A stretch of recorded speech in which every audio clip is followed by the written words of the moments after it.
Itu jangan lakukan itu. Oke. Dua hal. Kenapa? Saat Anda menarikkan ini keluar, ini temperatur di dalam bin ini akan berkurang terus dengan sangat cepat. Oke, jadi kita mau, kalau mau lihat sampel itu begini. Ya.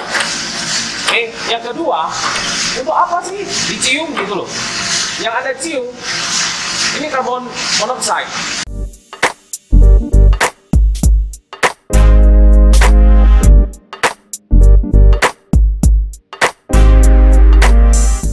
Ini buku paduan Actron dari standar SCA.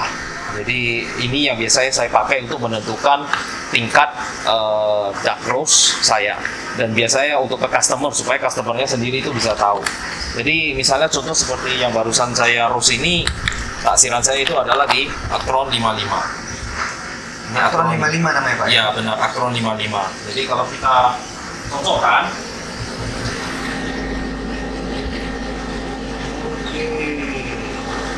masuk apa enggak gitu ya? Ya, ya nggak apa-apa. Ini kan ada datar bidangnya kan.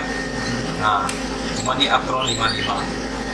Ini di antara 55 atau 65. Jadi biasanya saya ambil dua. Saya akan lihat mungkin lebih cocok ke 65. Oh, angkanya makin besar kayaknya makin terang. Iya betul. Jadi ini Actron 65. Actron 65.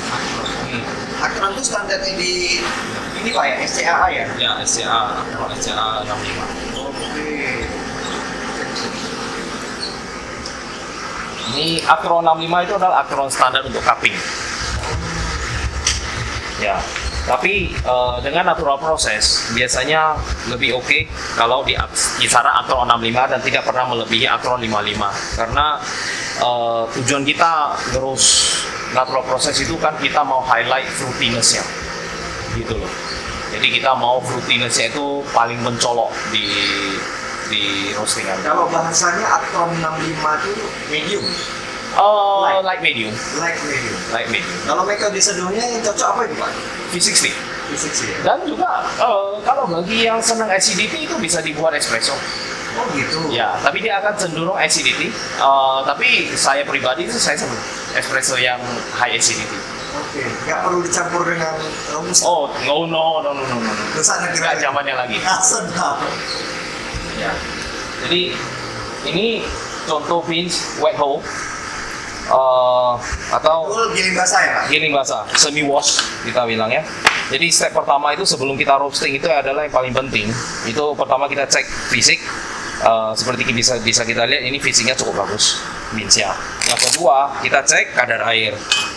Selain untuk menentukan kondisi green bean ini sendiri, juga menentukan tingkat temperatur yang kita pakai untuk charge stem. Jadi dimasukin ke alat apa namanya Pak? Ini moisture meter. Mengukur kelembaban. Ya benar, tingkat kelembapan bean.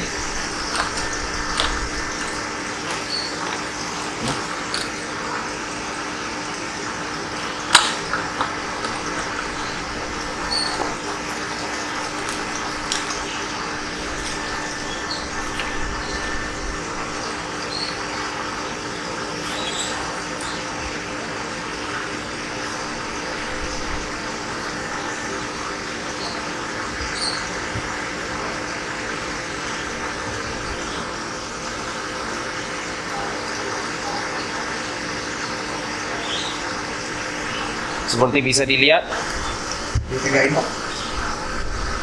ini 12,6, Oke. which is okay untuk di roast. Oh iya, itu yang kelembapannya 12% gitu. Ya, 12%.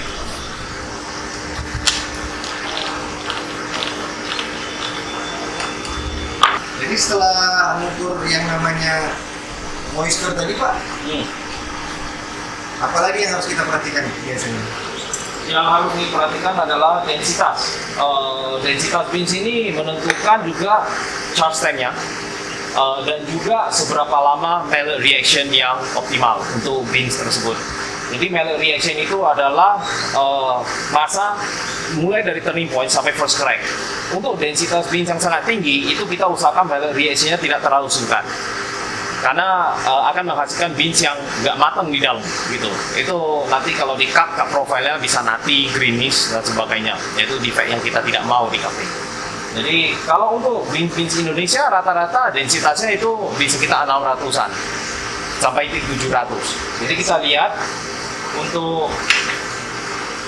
beans ini dari Lintong single origin. Oke. Kita perhatikan densitasnya berapa. Jadi untuk ukur densitas itu kita pakai beaker begini aja, simple. Beaker untuk 1 liter kita isi.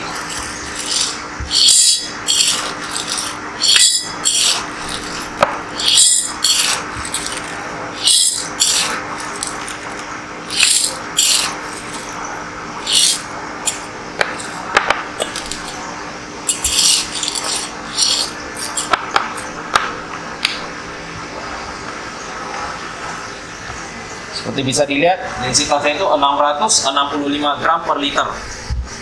Oh, berarti maksudnya Kepadatan. kita masukin 1 liter, Ya, terus beratnya berapa? ya benar. 665. Jadi lebih linear dalam hal roasting. Kalau saya secara pribadi merasa roasting beans Indonesia itu lebih gampang daripada beans import. Gitu loh.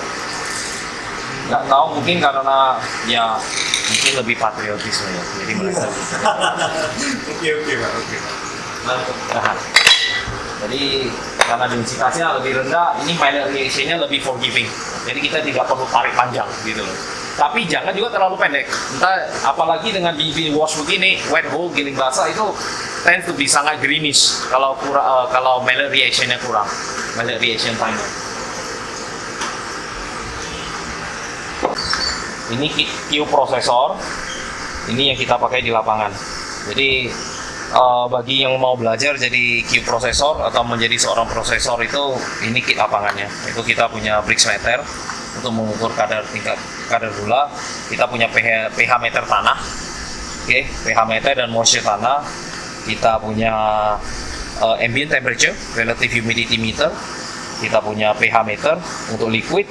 Kita punya temperature, dan kita punya ya of course senter.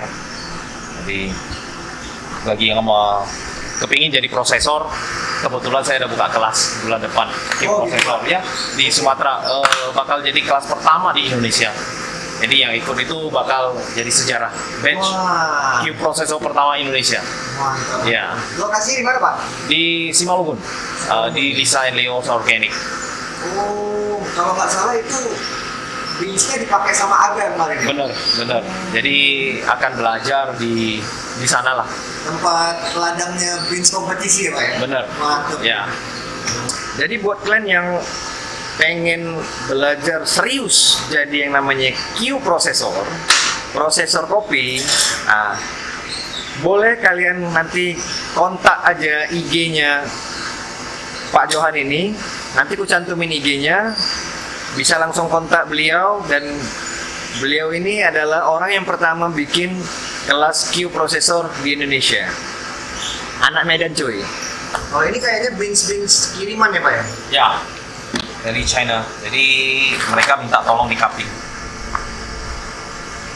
Wah, nampak langsung dari Cina.